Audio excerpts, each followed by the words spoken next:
Assalamualaikum warahmatullahi wabarakatuh. Apa kabar untuk seluruh penonton video saya dari Sabang sampai Merauke?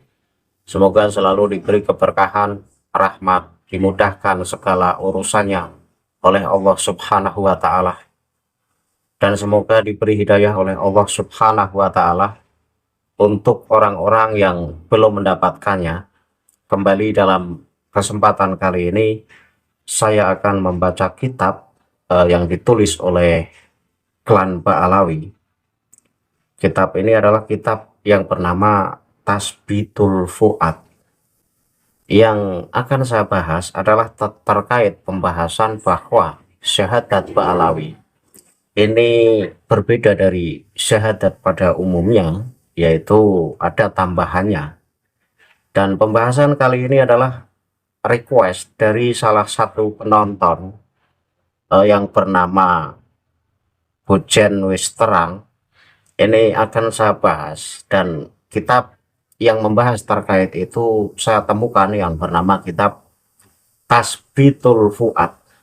Jadi dalam kitab ini ada satu pernyataan bahwa kalimat syahadat oleh Ba'alawi ini ada tambahannya.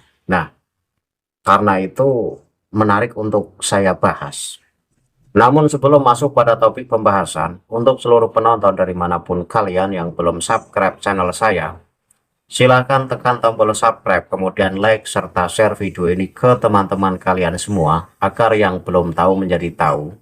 Yakinlah bahwa munculnya channel ini semata-mata untuk mengedukasi kepada seluruh muslim di Indonesia, agar tidak terjerat oleh doktrin-doktrin sesat oleh orang-orang yang mengaku sebagai cucu Rasul dengan mengatasnamakan agama. Yang akan saya bahas ini adalah kitab Tasbitul Fuad, Bidikri Kalami Majalisil Qutbi Al-Imam Abdillah Ibni Alawi Muhammad Al-Haddad. Jadi kitab ini menjelaskan terkait wali kutub yang bernama Imam Abdullah bin Alawi bin Muhammad Al-Haddad, yang mana kitab ini dirangkum atau disusun oleh Syekh Ahmad Abdul Karim As-Sajjar, kemudian disunting oleh Imam Habib Ahmad bin Hasan bin Abdullah Al-Haddad. Jadi dalam kitab ini, khususnya di halaman 7 sampai 8 ini ada pembahasan terkait syahadat Ba'alawi yang berbeda dari syahadat pada umumnya. Kalau dalam kitab yang saya kasih ini, pembahasan itu ada di halaman 7 sampai halaman 8. Mungkin dalam kitab dengan cetakan yang berbeda, ini ada di halaman yang berbeda. Tetapi dalam kitab yang saya temukan ini ada di halaman 7 sampai 8. Teksnya akan saya tampilkan di layar sebagai pembuktian bahwa apa yang saya sampaikan ini berdasarkan kitab, dan kitab itu adalah kitab yang ditulis oleh Ba'alawi. Kemudian akan saya baca sehingga penonton bisa ikut menyimak dari apa yang saya baca. Langsung saya baca teksnya. Bismillahirrahmanirrahim. Waqad waqaftu li sayyidina Ali ruqyan ro'aha dalatan ala dhalika aidon ro'aha fi masabaqa minaz zaman wa akhbaro biha ba'du qawasihi fakatabaha wa waqaftu alaiha fi khatihi wa naqaltuha minhu harfan bi harfin wa suratu dhalika qala sayyidil qutbu ar-rabbani asyidul akbaru wal khausul asharu Abdullah ibnu Alawi Al-Haddad Alawi Al-Husaini nafa'allahu bihi qala ra'aitu ka'anni fi masjidin yusabbihu masjidakidun fi rawaqihi al-mujda wa ka'anna fihi khalqan kathira qala wa fihim min ashabihi jama'atun min jumlatihim asayyidu Hasan ibnu Alawi Al-Jufri qala wa ka'anna wahidan ata ilaihi wa qala lahu anta sahibul waqti Angtal hausu kola lama Kola kultu lama huwa kola angta hatta aktsara alaihi wa huwa yaqulu lama huwa ana summa ba'du kharaja hadza syahsu ila hausil masjidi wa qala bi a'la sautihi asyhadu alla ilaha illallah wa asyhadu anna muhammadar rasulullah wa asyhadu anna sayyidana Abdullah ibna Alawi al-Haddad al-Qutbu qala summa ba'du ata ilayya wa syaqqa ala sadri walam uhisa lidzalika alman wa akhraja qalbi wa ja'ala yahsiluhu wa yakhruju minhu asya'un lam araha wa ka'annahu yuridu ayyaj'ala fihi syai'an ba'da ayyafraghahu qala fadzakartu inda dzalika qissatu syaqqi qalbil mustafa sallallahu alaihi wasallam wa ida'ul ilmi wal hikmati fihi qala wa ru'ya juz'un minan nubuwah wahia nasarun wala tahuru kama qala al-imam Malik radhiyallahu anhu intaha. Jadi saya baca secara keseluruhan agar cerita ini menyambung. Jadi kesimpulan dari cerita yang ada dalam kitab Tasbitul Fuad halaman 7 sampai halaman 8 ini ditemukan satu catatan yang ditunjukkan oleh guru kami Sayyid Ali. Jadi Sayyid Ali ini pernah melihat kejadian di masa lalu dan beberapa orang kepercayaannya juga menceritakan kepada penulis dari kitab ini. Kemudian Sayyid Ali ini menulis catatan itu dan ditemukan oleh penulis dari kitab ini. Jadi catatan itu terkait kisah cerita di mana ada Habib yang bernama Abdullah bin Alawi al-Haddad al-Alawi al-Husaini ini punya kisah yang sangat menarik. Jadi begini, jadi Habib Abdullah bin Alawi al-Haddad Alawi al-Husaini ini berkata, perkataannya gimana? Saya melihat seolah-olah saya berada di sebuah masjid yang merupai masjid Kaitun. Di serambinya yang megah dan seolah-olah ada banyak orang di dalamnya. Jadi kisah yang ditulis oleh Habib Ali terkait cerita dari Abdullah bin Alawi al-Haddad al-Alawi al-Husaini, yang mana Habib Abdullah bin Alawi ini berkata seolah-olah bahwa Habib Abdullah ini berada di dalam masjid, yang masjid itu menyerupai masjid Kaitun.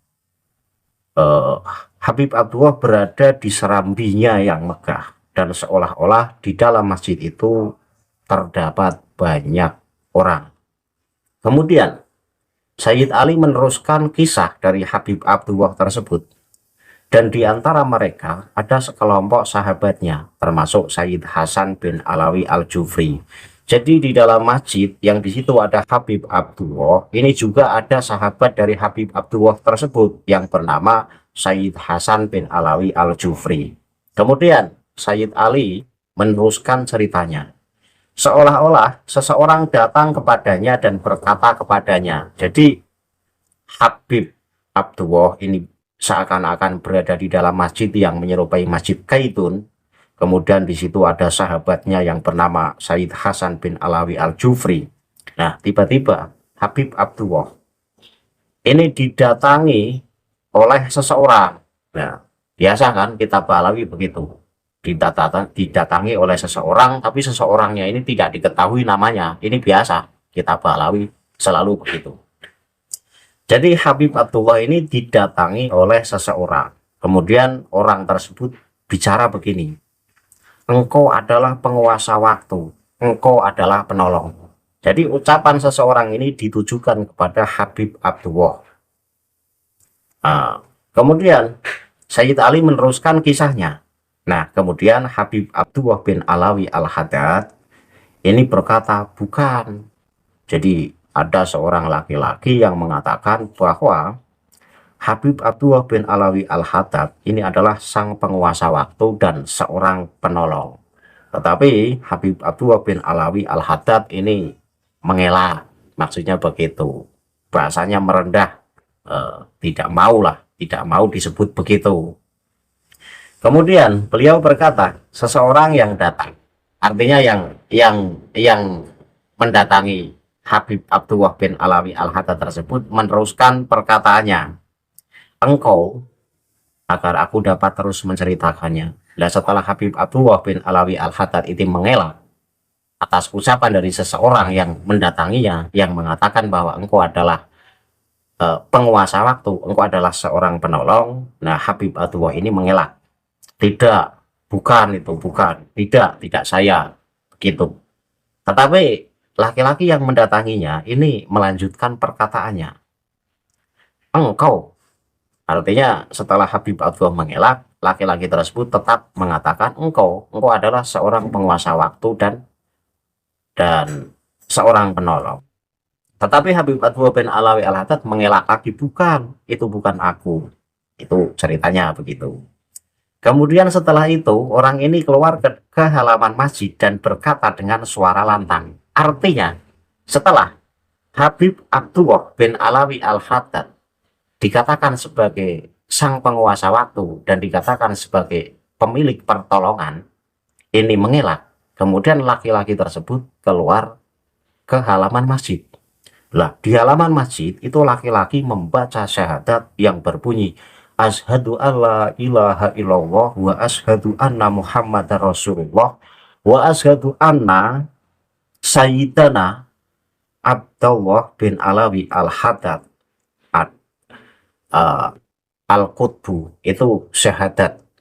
Jadi walaupun di sini tidak mengatakan bahwa kalimat ini adalah kalimat syahadat, tetapi kalimat wa ashadu anna sayyidana Abdullah ibna Alawi Al-Haddad Al-Qutbu ini dicampur dengan kalimat syahadat. Secara pemahaman bahwa inilah syahadat. Karena untuk mengatakan asyhadu alla ilaha illallah ini harus disertai bukti dan tanda-tanda yang kuat. Artinya apa? Bahwa saya bersaksi tidak ada Tuhan selain Allah. Berani bersaksi tidak ada Tuhan selain Allah. Ini disertai dengan tanda-tanda yang kuat, disertai dengan dalil-dalil yang kuat, di mana Al-Quran menyebutkan bahwa Allah memang Tuhan, bahwa tidak ada Tuhan selain Allah. Dan tanda-tandanya adalah keberadaan dunia seisinya. Ini membuktikan bahwa tidak ada Tuhan selain Allah. Artinya untuk bersaksi bahwa tidak ada Tuhan selain Allah, ini butuh dalil yang kuat. Kemudian diteruskan wa asyhadu anna muhammadar rasulullah. Dan untuk bersaksi bahwa Nabi Muhammad benar-benar utusan Allah pun dibutuhkan dalil yang kuat. Dan dalil-dalil yang menyatakan bahwa Nabi Muhammad adalah Rasul utusan Allah itu sangat banyak bertebaran. Baik hadis-hadis Rasul maupun ayat Al-Quran maupun sejarah itu mengatakan bahwa Nabi Muhammad benar-benar utusan Allah, Nabi yang terakhir. Nah, disambung dengan kalimat wa asyhadu anna sayyidana Abdullah ibna Alawi Al-Haddad Al-Qutbu. Lah ini tidak masuk akal. Karena berani bersaksi bahwa Habib Abdullah bin Alawi Al-Haddad merupakan wali kutub. Ini dibutuhkan dalil yang kuat, dibutuhkan keterangan yang kuat. Karena lafadz asyhadu ini tidak sekedar lafadz biasa. Bersaksi, meyakini seyakin-yakinnya bahwa tidak ada Tuhan selain Allah, meyakini seyakin-yakinnya bahwa Nabi Muhammad adalah utusan Allah, dan meyakini seyakin-yakinnya bahwa Sayyid Abdullah bin Alawi Al-Haddad merupakan wali kutub, ini butuh dalil yang kuat. Nah, dari dua baris ini dalilnya sudah kuat, kebenaran sudah absolut, maka pantas ketika memakai lafadz asyhadu. Tetapi untuk membuktikan bahwa Habib Abdullah Al-Haddad adalah wali kutub sehingga di situ memakai lafadz asyhadu, ini tidak ada bukti yang kuat. Sehingga inilah saya sebut secara tidak langsung ini syahadat, kesaksian. Lah inilah melencengnya Pak Alawi. Jadi laki-laki yang mengucapkan syahadat ini juga tidak diketahui. Tetapi dengan sangat lantang laki-laki ini berseru di halaman masjid dengan membaca asyhadu alla ilaha illallah wa asyhadu anna muhammadar rasulullah wa asyhadu anna sayyidana Abdullah ibna Alawi al-Haddad al-Qutbu. Ini syahadat. Jadi syahadat Pak Alawi ada tiga. Ada tiga baris. Ada tambahan wa asyhadu anna sayyidana Abdullah ibna Alawi al-Qutbu. Lah, untuk muhibbin buka kitab Tasbitul Fuad halaman 7-8. Mungkin di cetakan lain ada di halaman 9. Kemudian pahami cerita ini. Di sini adalah penggiringan satu opini bahwa kesaksian meyakini seyakin-yakinnya bahwa Abdullah bin Alawi al-Haddad adalah wali kutub, ini disertai dengan kesaksian tidak ada Tuhan selain Allah dan kesaksian bahwa Nabi Muhammad adalah utusan Allah. Berarti level meyakini seyakin-yakinnya bahwa Habib Abdullah bin Alawi al-Haddad sebagai wali kutub ini selevel dengan kesaksian tidak ada Tuhan selain Allah dan selevel sebuah kesaksian dan pembenaran bahwa Nabi Muhammad adalah utusan Allah. Dan ini tidak bisa dibenarkan. Hal semacam ini tidak bisa dibenarkan. Menurut tata bahasa Arab, ini tidak pas. Karena untuk mengatakan asyhadu alla ilaha illallah wa asyhadu anna muhammadar rasulullah, ini butuh dalil, butuh data-data yang kuat. Dan dalil yang menyatakan bahwa Allah adalah Tuhan dan tidak ada Tuhan selain Allah, itu dalilnya banyak. Baik dalil nas Al-Quran maupun dalil yang bisa kita lihat seperti wujudnya alam semesta. Ini membuktikan bahwa tidak ada Tuhan selain Allah, itu benar adanya. Artinya bahwa kebenaran ini absolut, tidak bisa terelakkan lagi. Dan sebuah kesaksian bahwa Nabi Muhammad adalah utusan Allah pun nas Al-Quran banyak. Dan dalil-dalil baik sejarah maupun hadis juga banyak. Sehingga kebenaran bahwa Nabi Muhammad adalah utusan Allah ini kebenaran yang absolut. Tetapi bersaksi membenarkan dengan sebenar-benarnya bahwa Habib Abdullah bin Alawi al-Haddad merupakan wali kutub, ini tidak bisa dibuktikan baik dengan dalil maupun dengan data-data yang lain. Sehingga tidak bisa kalimat semacam ini dicampur dengan kalimat syahadat. Ini perlu dipahami. Sehingga ini bisa disebut syahadat. Syahadat Pak Alawi adalah asyhadu alla ilaha illallah wa asyhadu anna muhammadar rasulullah wa asyhadu anna sayyidana Abdullah ibna Alawi al-Haddad al-Qutbu. Nah, ini pelencengan ini melenceng, ini penyimpangan ajaran.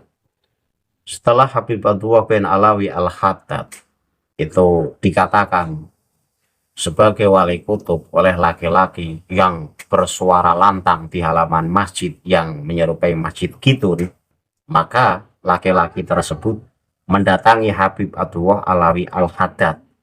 Kemudian dada dari Habib Alawi al-Haddad ini dibelah. Dan Habib Abdullah bin Alawi al-Haddad ini tidak merasakan sakit secuil pun. Kemudian hatinya diambil. Setelah dadanya dibelah, hatinya diambil, kemudian hatinya dicuci dan mengeluarkan darinya hal-hal yang tidak kulihat. Seolah-olah dia ingin memasukkan sesuatu ke dalamnya setelah dia mengosongkannya. Jadi dada dari Habib Abdullah bin Alawi al-Haddad itu dibelah oleh laki-laki yang bersaksi, yang bersuara lantang di halaman masjid, yang membacakan syahadat tadi. Kemudian dada Habib Abdullah bin Alawi al-Haddad dibelah, hatinya dikeluarkan, dibersihkan, kemudian dimasukkan sesuatu yang entah tidak diketahui di dalam dadanya. Nah, dikatakan bahwa kisah semacam itu, kisah terbelahnya dada adalah bagian dari kenabian. Jadi dikatakan penglihatan itu bagian dari kenabian dan merupakan peringatan dan tidak menipu, sebagaimana dikatakan Imam Malik. Semoga Allah meridhoinya. Artinya bahwa Nabi Muhammad adalah Nabi satu-satunya yang dadanya dibelah oleh malaikat Jibril, kemudian dibersihkan dari segala kotoran. Ini hanya Nabi Muhammad, nabi-nabi yang lain tidak. Lah ketika manusia biasa yang bernama Habib Abdullah bin Alawi bin Al-Haddad, Habib bin Abdullah bin Alawi Al-Haddad ini mengatakan bahwa dadanya dibelah, kemudian disucikan, hatinya dikeluarkan lalu disucikan, seperti halnya terbelahnya Nabi Muhammad. Ini merupakan pernyataan yang mengada-ada. Dan dikatakan di sini bahwa itu bagian dari bukti kenabian. Artinya bahwa cerita semacam itu adalah termasuk sebagian bukti dari kenabian. Ini seakan-akan kan mau mengatakan bahwa Habib Abdullah bin Alawi Al-Haddad ini nabi karena dadanya terbelah seperti halnya Nabi Muhammad Shallallahu Alaihi Wasallam. Cuma cerita ini dibuat agak samar. Memang kitab-kitab Alawi dalam membuat satu cerita ini dibuat samar.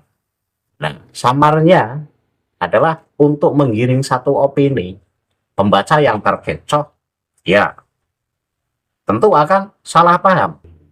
Tetapi saya bisa menyimpulkan bahwa yang pertama tadi adalah setelah Habib Abdullah bin Alawi Al-Haddad dikatakan sebagai sang penguasa waktu dan dikatakan sebagai yang memiliki pertolongan oleh laki-laki yang tidak diketahui namanya, kemudian Habib Abdullah bin Alawi mengelak, merendah dirilah, bahasanya tidak, itu bukan aku, saya tidak semacam itu, saya tidak punya kapasitas semacam itu bahasa merendah. Tetapi merendahnya di sini untuk sombong. Kenapa untuk sombong? Lah karena diteruskan ceritanya, laki-laki tersebut kemudian keluar ke halaman masjid bersuara lantang dan mengatakan atau membaca syahadat, asyhadu alla ilaha illallah wa asyhadu anna muhammadur rasulullah wa asyhadu anna sayyidana Abdullah ibna Alawi Al-Haddad Al-Qutbu. Nah ini tadi merendah dikatakan sebagai sang penguasa waktu dan dikatakan sebagai pemilik pertolongan itu mengelak, tetapi merendahnya di sini untuk sombong karena ingin dianggap lebih dari itu. Nah buktinya penyebutan bahwa Habib Abdullah bin Alawi Al-Haddad sebagai wali kutub ini selevel dengan kesaksian tidak ada Tuhan selain Allah dan selevel dengan kesaksian bahwa Nabi Muhammad adalah utusan Allah. Ini penyimpangan yang sangat nyata. Kemudian Habib Abdullah bin Alawi Al-Haddad setelah dikatakan sebagai wali kutub, kemudian dadanya terbelah oleh laki-laki tersebut, dibelah oleh laki-laki yang tidak diketahui namanya. Ini bahasanya itu kan mau mengatakan bahwa laki-laki tersebut adalah malaikat Jibril, seperti halnya yang membelah dadanya Nabi Muhammad. Cuma di sini dibuat samar ceritanya agar mirip dengan kejadian yang dialami oleh Rasulullah. Jadi mau mengatakan sebenarnya bahwa yang membelah dadanya Habib Abdullah bin Alawi Al-Haddad adalah malaikat Jibril. Kemudian hatinya dikeluarkan, dibersihkan dari segala kotoran. Nah, dan kejadian semacam itu adalah bagian dari bukti kenabian. Nah ini yang tidak bisa saya terima sama sekali. Kejadian dadanya terbelah ini satu bukti bagian dari kenabian. Ya apa mau dikatakan bahwa Habib Abdullah bin Alawi Al-Haddad adalah nabi, sementara Nabi Muhammad adalah nabi yang terakhir dan tidak ada nabi setelah Nabi Muhammad. Ini satu bukti bahwa ajaran kitab Alawi adalah memang kitab atau ajaran-ajaran yang menyimpang. Mau mengelak apalagi? Lah untuk Muhyiddin, jika masih ngotot dan masih husnudon bahwa Ba'alawi, klan Ba'alawi sebagai cucu Rasul, tolong buka kitab Tasbitul Fuad halaman 7 sampai 8 atau dalam cetakan lain bisa di halaman 9. Maka pahami kisah ini. Di situ adalah syahadatnya berbeda dari syahadat kita, dan Habib Abdullah bin Alawi Al-Haddad dadanya dibelah seperti halnya terbelahnya dada Nabi Muhammad. Apa ini cerita nggak mengada-ada? Ayo, ini cerita yang mengada-ada. Cerita ini fiksi. fiktif. Sebenarnya tidak pernah terjadi. Tetapi ya itulah Mbak Alawi. Pengen menghebatkan diri, pengen menyombongkan diri, maka membuat satu skenario dengan membuat cerita-cerita yang luar biasa. Biar dianggap apa? Ya biar dianggap manusia super. Biar dianggap bahwa Mbak Alawi bukan klan acak-acak. Itu saja. Jadi inilah request dari akun yang bernama Bujen Mistera. Saya tunjukkan kitabnya, yaitu kitab Tasbitul Fuad. Memang di sini syahadatnya berbeda dari syahadat kita pada umumnya. Dan ini sebagai pembuktian bahwa kitab-kitab Alawi selalu menyuguhkan ajaran-ajaran yang bertentangan dengan ajaran Ahlus Sunnah wal Jamaah. Itu saja. Saya kira cukup pembahasan terkait syahadat Ba'alawi yang berbeda dari syahadat kita, kemudian terkait Habib Abdullah bin Alawi Al-Haddad yang dadanya dibelah seperti terbelahnya dada Nabi Muhammad SAW dan disucikan dari segala kotoran. Ini dua-duanya merupakan cerita yang sangat tahayul dan bohong. Saya yakin ini cerita bohong demi untuk menghebatkan diri, demi agar dianggap sebagai wali kutub yang beneran oleh pembaca dari cerita ini. Itu saja. Saya akhiri kajian dari kitab Tasbitul Fuad halaman 7-8 ini. Jika ada salah kata saya mohon maaf. Akhirul kalam billahi taufiq wal hidayah. Wassalamualaikum warahmatullahi wabarakatuh. Salam waras untuk seluruh muslim di Indonesia.